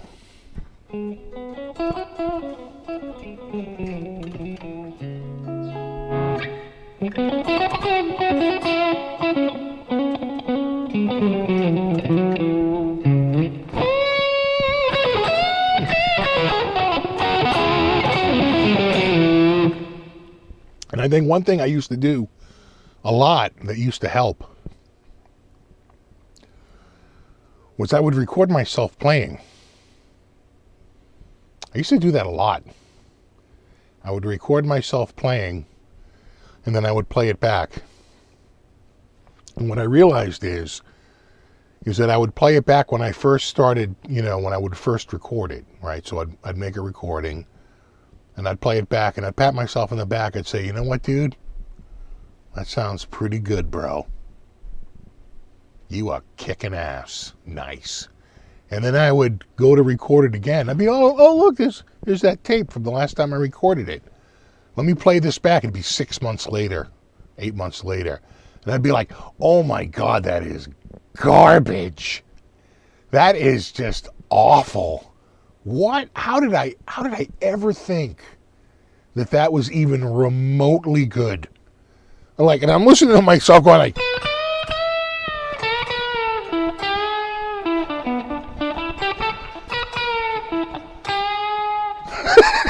and I'm sure when I heard it, I was like, nice. Look at you. You're smoking. Then I'm hearing it later and I'm going, huh. It's not quite how I remember it. And so I would just, that went a long way, because I could go back and I could see my progression. And I knew that I was getting better because I could play it back and hear it. Right? That made a huge difference, because you get the feedback, right? You get the sort of like, you finally get a little third party perspective, because I think when you're playing, you're sort of playing as you hear it in your head. You're not quite really hearing it. You're hearing how you think you're playing it, not how you're really playing it. But then you play it back on a cassette, and you're like, oh my God, that's awful. Wow, I did not see that coming. That's wow, that's unfortunate. So that's sort of how it started. And I would say that that's really where, and that pretty much brings me up to like the middle of high school. And by then I'm pretty much, playing guitar. It's sort of on and off periods earlier. And so I'm on from like 76 to 72 to like 76. And then 77, 78, 79, nothing. And then 80, it's almost, I don't really start until like September. It was pretty late in the year. And I get back, into it again. But by even the next spring, by the spring of 81, I got a gig at Newton North High. Nice. And, we had another gig at what's that place, Endicott Estate. And, so by the time I'm like 15, 16, we're already starting to play out. That other dude never was in a band. Never. It was all just academic.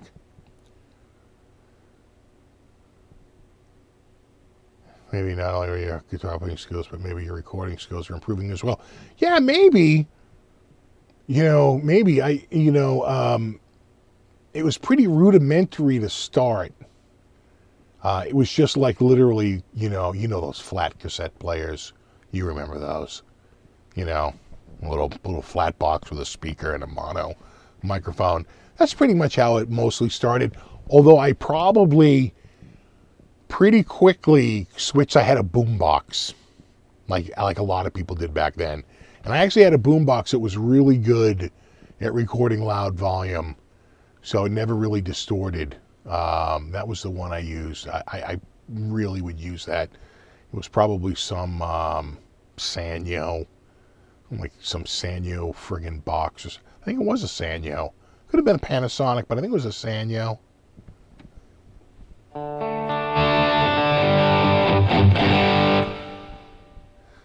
Selected out like Metallica. Yeah, they just, they came out just a little bit later. Yeah, so when did that instructor Peter came in? So that's a great question. So I don't take lessons I actually, scratch that. I get back into playing again. Now the dude with the Hondo Les Paul is, proudly self-taught. Right? Doesn't want to hear about taking lessons from anybody.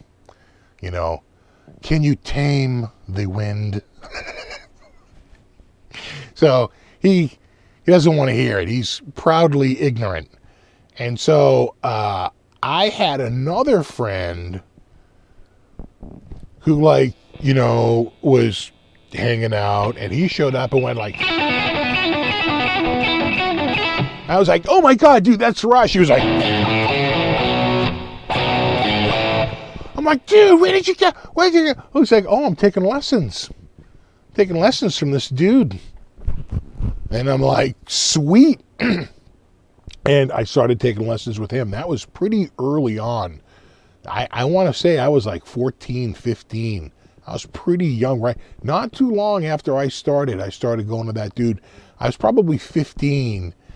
And that dude would drive because he had his license. He would drive a little bit, and or his mother would drive, and my mother would drive and take us up, and we would go see this dude, and we would take lessons with him, and that was great. That really started getting me going.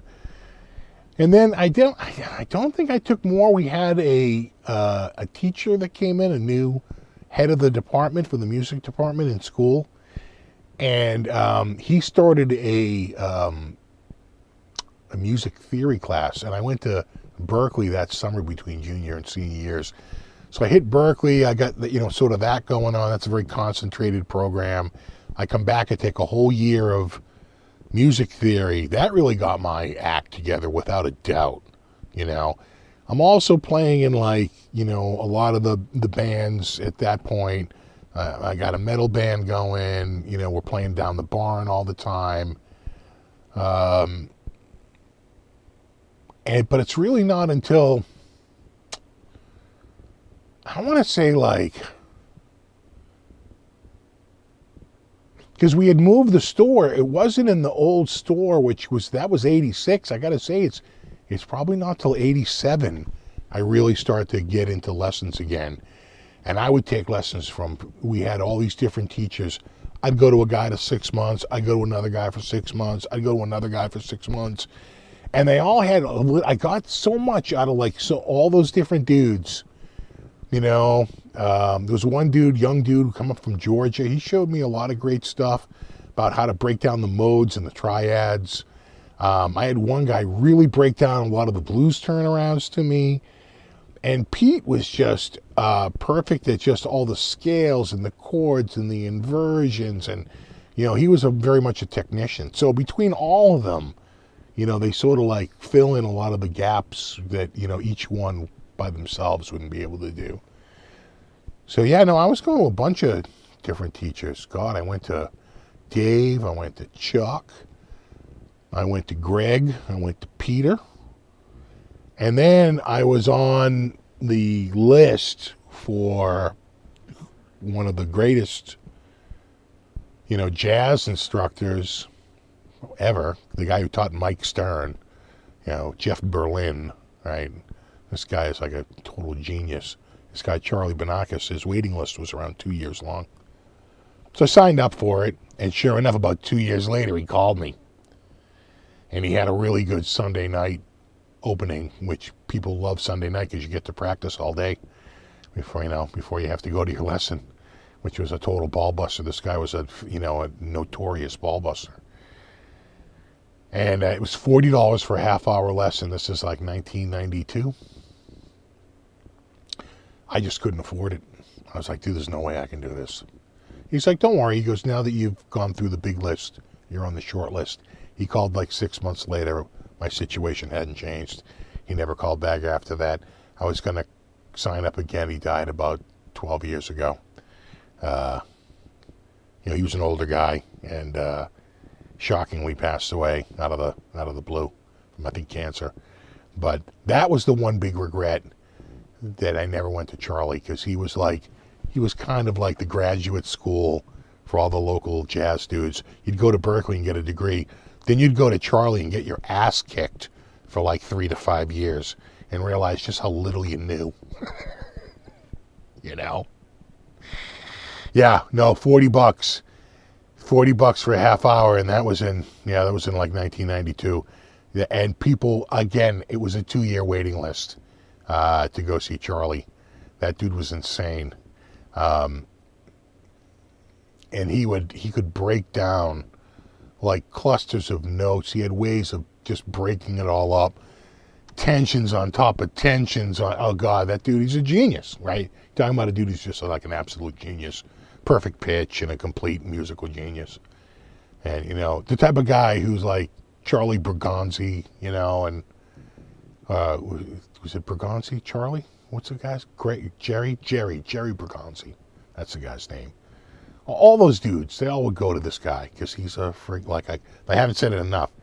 The guy's like a super genius. Unfortunately, I think he passed away in 2009.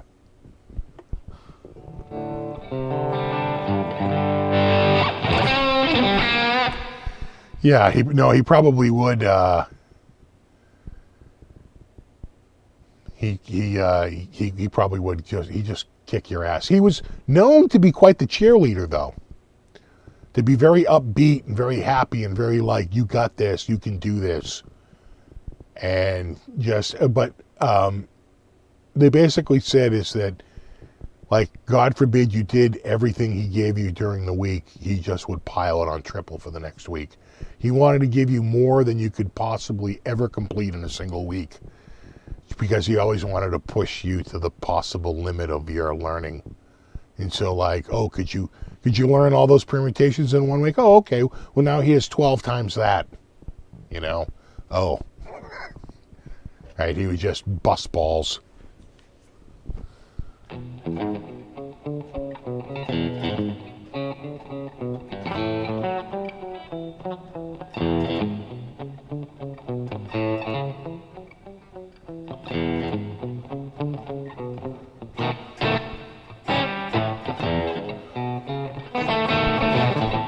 One more thing before I forget. Did you see Buckethead's putting on a bunch of pikes? They're mostly live pikes, but he's got a few studio ones as well, including one, thank you, Tyler, for the guy who got his guitar back for him.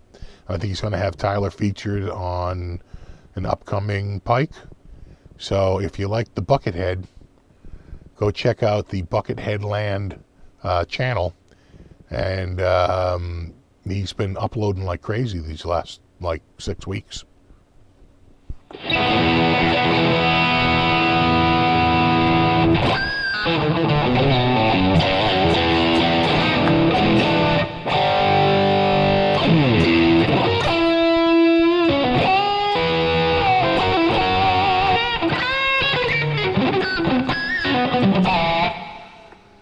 Yeah, shocked I don't like Metallica. Not everybody can like everything. I mean, they're no Hanson.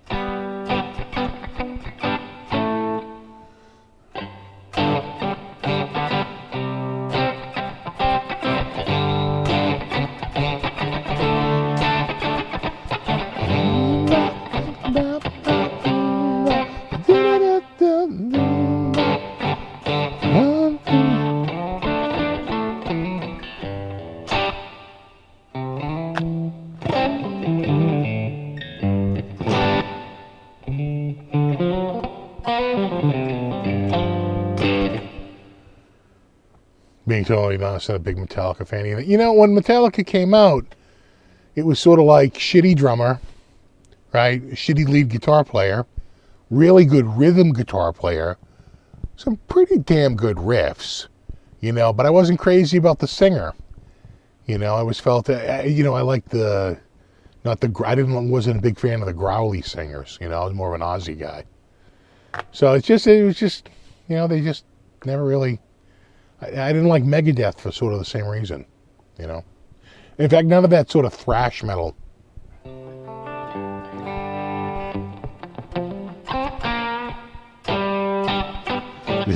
See the Hands to Jam coming.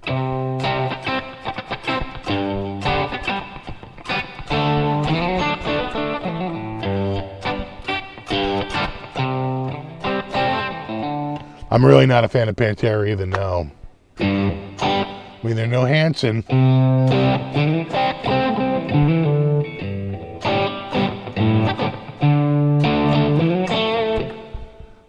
Greg and Peter Brady? Nah. Johnny Bravo. He fit the suit, man.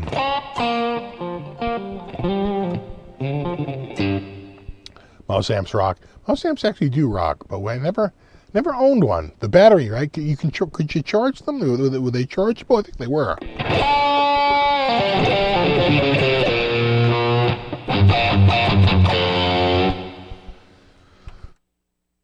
Don't forget Tigers of Pantang.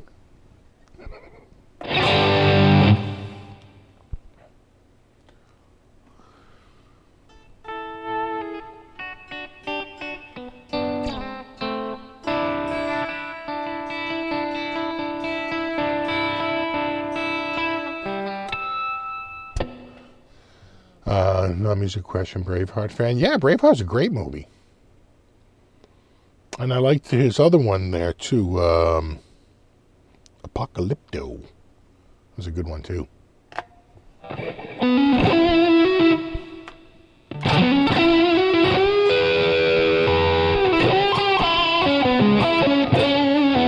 Yeah.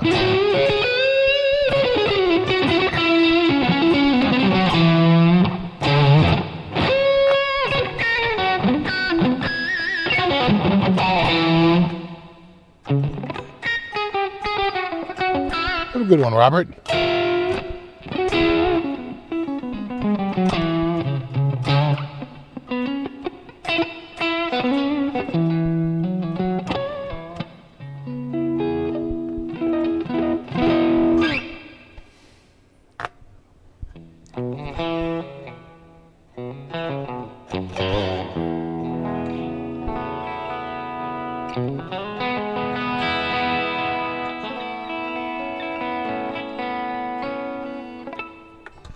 Does anyone else rip on guitar like you? No, not really.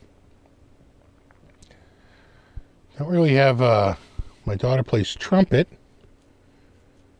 and my son plays bass and I think a little bit of the piano, and he used to play saxophone, but not really so much anymore. Really bass is what he's been playing lately. Forgot how much of a V-neck this is. God, this is such... You could order these with different necks. This is, without a doubt, a V-neck. It's like, damn, you don't see that. Usually they were C's, right, or U.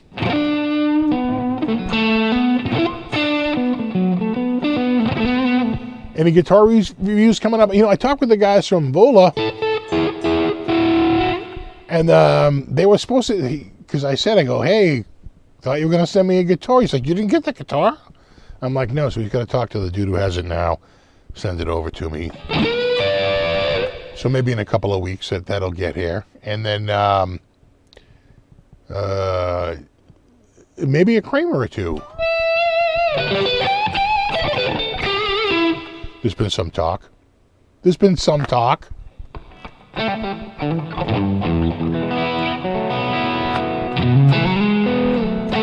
I did see Wolfie ripping it up. I thought he sounded great.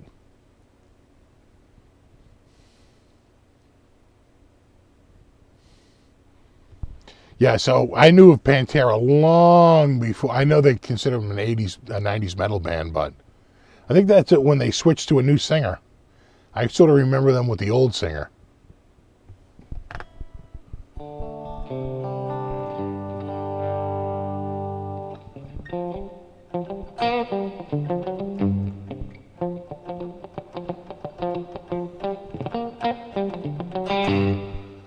you ever had a Fender HRR 50s or 60s? I don't know what HRR is.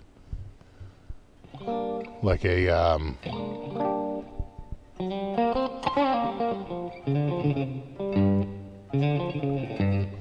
fireside chat with SFB.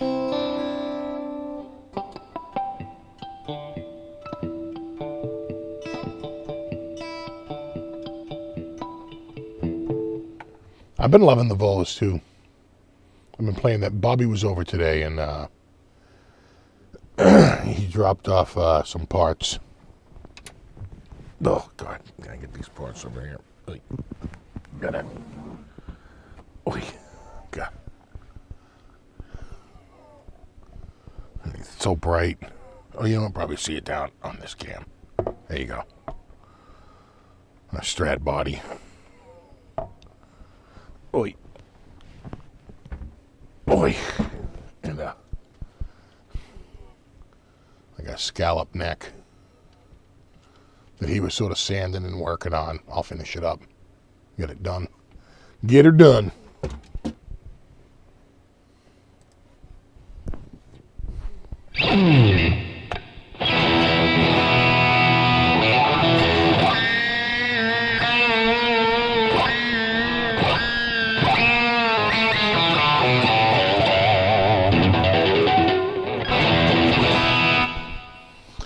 Yeah, I think it's basically like it's supposed to be a Malmsteen.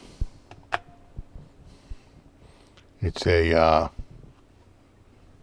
Chalmsteen.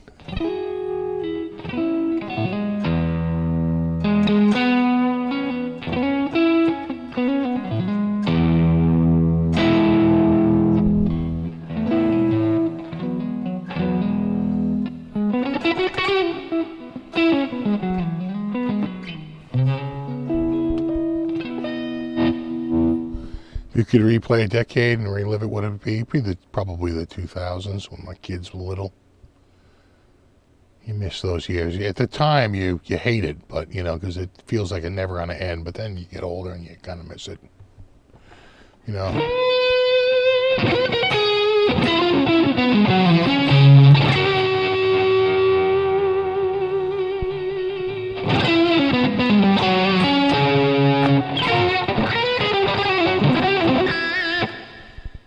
On this little angled?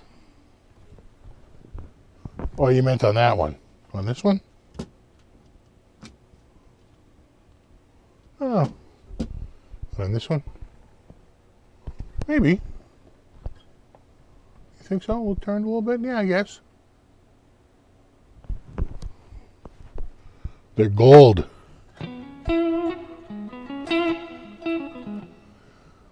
Good seeing you, speaker.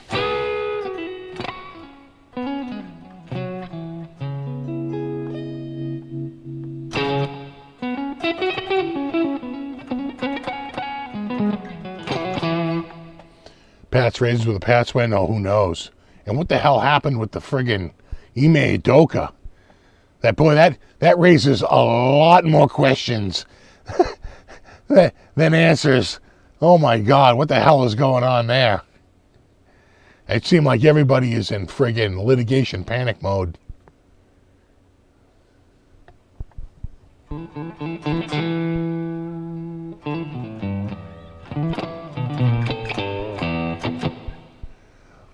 What happened to the old Wolfgang? It's right there on the wall. It is approximately, I don't know, maybe 7 feet or 6 feet. I'm going 6. 6.5, 7 feet, 6 feet.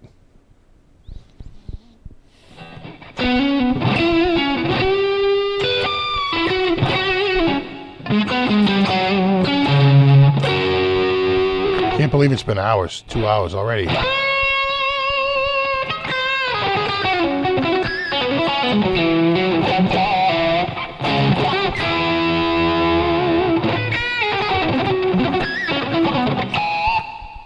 Have I been to Costco lately? Anyone cut in front of you? No, but I did have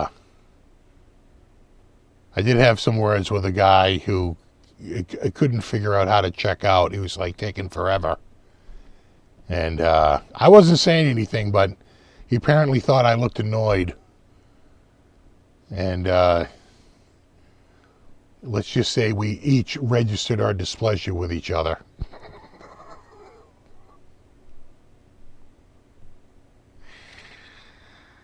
It was a firefight of middle fingers all the way to the exit. The 77 Ibanez Pulse still sounding good. Yeah, we used it earlier tonight. It's right there. All right, well, I hear them moving up there, and I know that it will have crossed over the hour because YouTube is suggesting I run an ad right now. All right, dudes, I'm going to wrap it up. No, you rock. I will see you guys in a week. Maybe I'll get a video out this week. We'll see.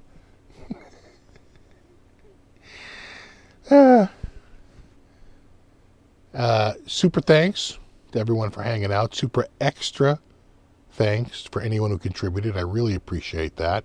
And of course, Bro Fist to my Mod Squad. Hashtag Mod Squad. So we'll do it all again in a week. And there you go. I hope I didn't bore you tonight. I felt like I had a bit of a captive audience for a while. And so that's always good. Hanging on my every word. So he was like, fuck you, and I was like, fuck you, while the fists start flying. Anyway, that's pretty much second grade in a nutshell. All right. You have a wonderful night. I'll see you guys in a week. And there you go. And never forget Hanson rules. And all right. Have a good one. We'll see you in a week. And there you go. Later.